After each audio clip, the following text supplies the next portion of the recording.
better to talk to about the BJP's 400 par push, and particularly in a state like Telangana, where they're looking at it as a catchment area. Then the state president in Telangana, Mr. Kishan Reddy, is joining us exclusively. Sir, बहुत बहुत धन्यवाद हमसे बात करने के लिए. आप state president हैं, बहुत बड़ा भार है आपके ऊपर 400 पार का. तो कितना टारगेट आपने बनाया है? 10+ सीट की कुछ बात कर रही है बीजेपी. हमारा 17 सीट्स है तेलंगाना में. हम इस समय डबल डिजिट्स पे आएंगे. हमारा अच्छे वातावरण है. आदरणीय प्रधानमंत्री जी का तेलंगाना जनता भी चाहते हैं. तेलंगाना भविष्य के लिए, देश के भविष्य के लिए, देश के विकास के लिए, देश की जनता उनका भविष्य के लिए, उनका बच्चों के भविष्य के लिए प्रधानमंत्री नरेंद्र मोदी ही बनना चाहिए. ऐसा तेलंगाना जनता भी पूरा हर गांव में यही स्थिति है. कोई भी गांव में जाइए, कोई भी घर में पूछिए, majority people they want to Narendra Modi should become prime minister again. Sir, Muslim reservation का बहुत बड़ा मुद्दा हो गया है इस इलेक्शन में. प्राइम मिनिस्टर ने खुद इस पे बात करी है. अब तेलंगाना में मुस्लिम पॉपुलेशन काफ़ी सब्सटैंशियल है. आपकी सिकंदराबाद की कॉन्स्टिट्यूएंसी में 27% है. तो आपको नहीं लगता ये जो मुस्लिम रिजर्वेशन की बात हो रही है कि ये हटा देंगे, बीजेपी हटाना चाहती है, उससे आपको नुकसान होगा? नहीं, नुकसान क्यों होता है? ये आंध्र प्रदेश जब हाईकोर्ट था, जब राजशेखर रेड्डी जी मुस्लिम रिजर्वेशन लाए थे 4%, जब हाईकोर्ट ने जजमेंट दिया है ये अनकॉन्स्टिट्यूशनल है, ये रिजर्वेशन रिलीजियस के आधार पर नहीं लगाना चाहिए, ये सामाजिक दृष्टिकोण से लगाना चाहिए, गरीब के दृष्टिकोण से लगाना चाहिए, ऐसा हाईकोर्ट ने जजमेंट दिया है. अभी उसके बाद सुप्रीम कोर्ट में स्टे लाके रिजर्वेशन चला रहे. मैं बताना चाहता हूँ, जो इकोनॉमिकल बैकवर्ड क्लासेस का जो 10% रिजर्वेशन है, हम उसमें मुस्लिम को लगाया भारतीय जनता पार्टी. पूरे मुस्लिम में जितने भी गरीब है सब लोगों को हम रिजर्वेशन दे रहे हैं. हम we are not against any religion, मगर सुप्रीम कोर्ट के आधार पर हो, लीगल के आधार पर हो, कॉन्स्टिट्यूशन के आधार पर रिलीजियस के नाम पर रिजर्वेशन नहीं देना चाहिए. ये इतने हम बोलने गए. हम गरीब लोगों के लिए, मुस्लिम है जो गरीब है उनको रिजर्वेशन देने के लिए तैयार है. हम इम्प्लीमेंट भी कर रहे हैं EBC reservation. Bharatiya Janata party सरकार पहली बार 10% रिजर्वेशन दिया है. उसमें मुस्लिम है, हिंदू भी है, सिख भी है, ईसाई भी है.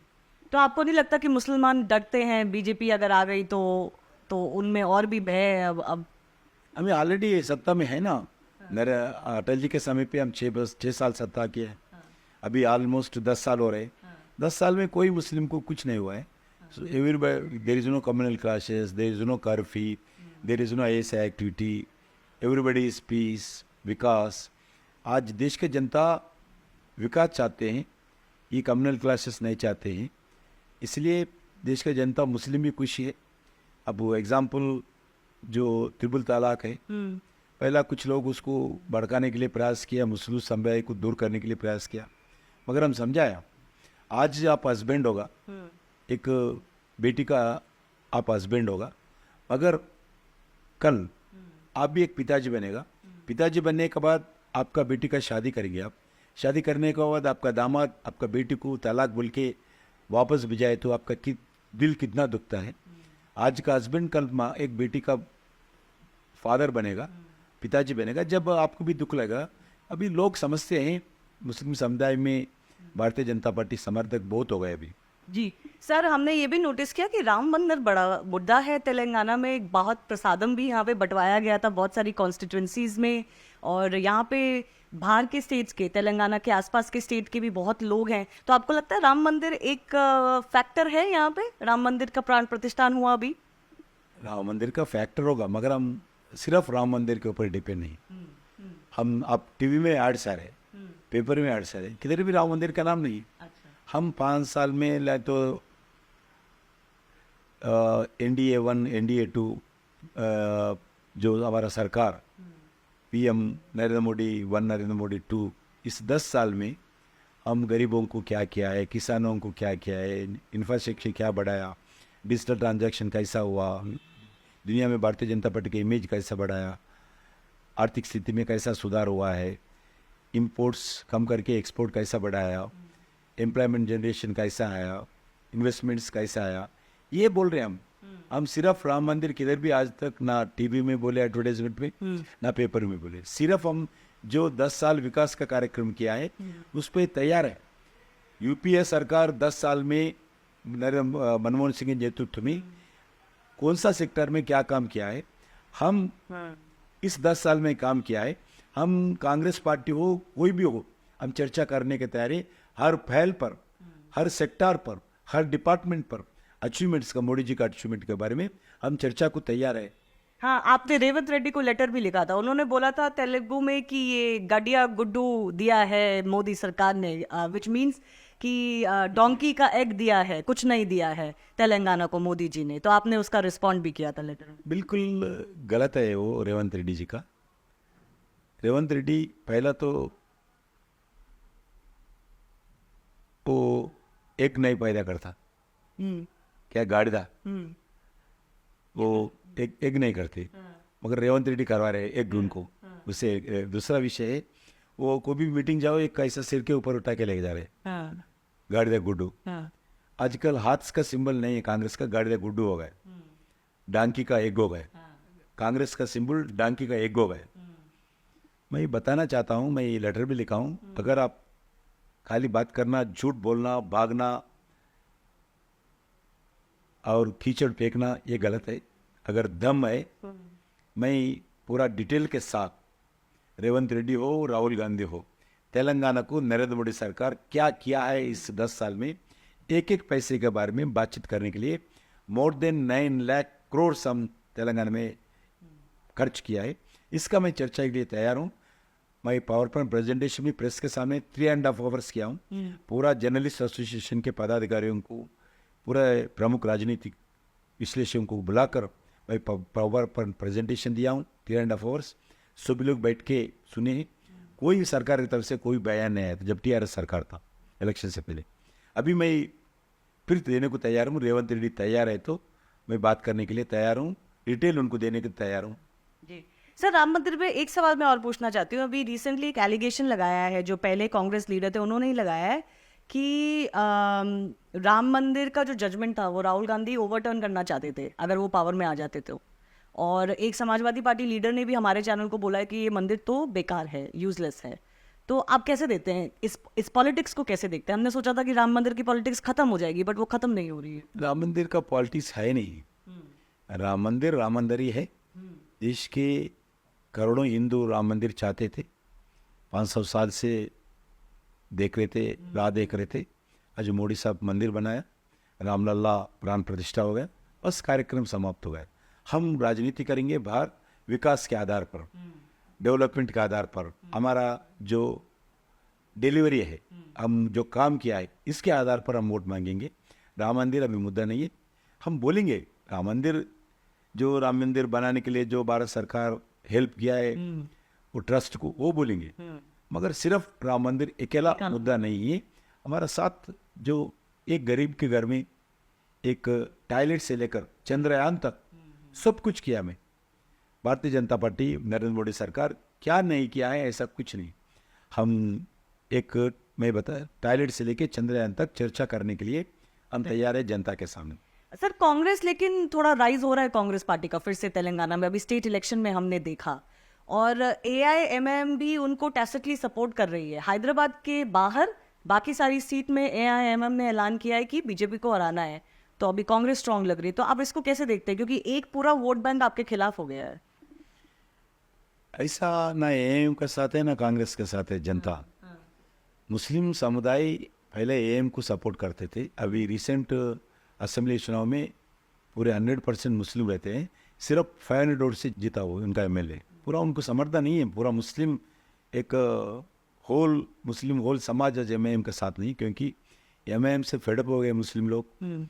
उनको लगभग इस 50 साल में कुछ नहीं किया है। कारपोरेटर वही रहता है, MLA वही रहता है, MP वही रहता है, जो भी सरकार आए वो एक ही पार्टी के साथ रहते हैं, सत्ता दल के साथ रहते हैं। लोग पूरे पैरवी करते हैं, दादागिरी गुंडागिरी करते हैं, लैंड बिजनेस करते हैं, लैंड ग्रैबिंग करते हैं।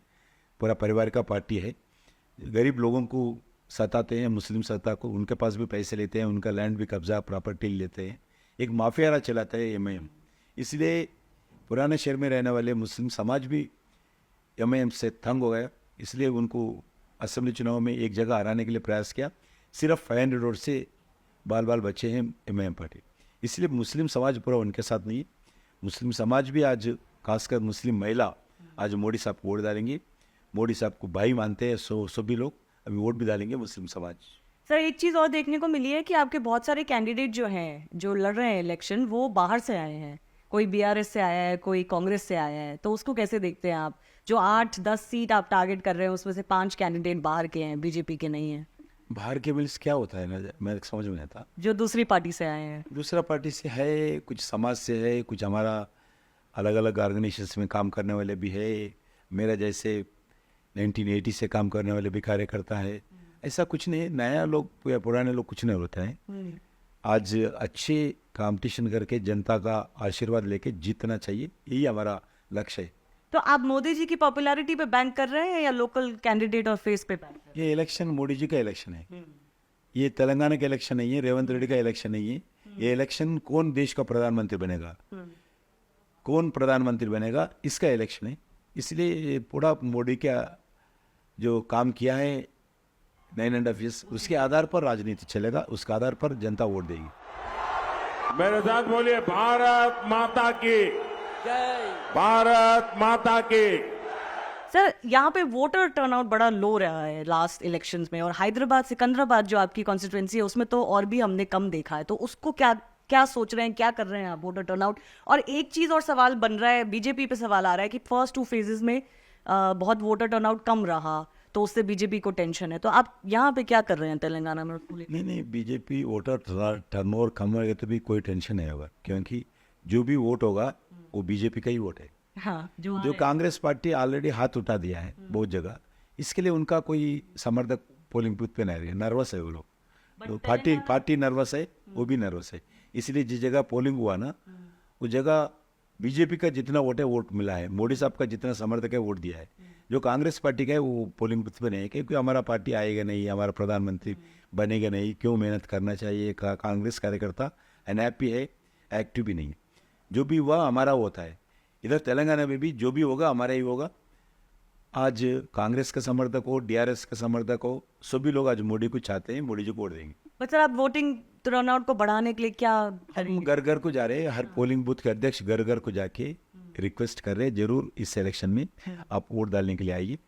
वोट डाल के आज डेमोक्रेसी को जिंदा रखना चाहिए, अच्छे जो आपका रिप्रेजेंटेटिव को चुनना चाहिए। नरेंद्र मोदी जी प्रधानमंत्री बने, इसलिए सभी लोगों को हम हमारा पार्टी की तरफ से जो घर घर को जाते कार्यकर्ता उनको जिम्मेदारी है दिया है पोलिंग बढ़ाने के लिए। सर मेरा आखिरी सवाल, रोहित वेमुला का जो केस हुआ था उस पे बहुत पॉलिटिक्स हो रही है, उस पे अब चीफ मिनिस्टर ने दोबारा इन्वेस्टिगेशन करने को बोला है। वो मान रहे हैं कि पहले जो रिपोर्ट आई जिसमें सारे जो लोग थे उनको बरी कर दिया गया है, वो रिपोर्ट गलत है।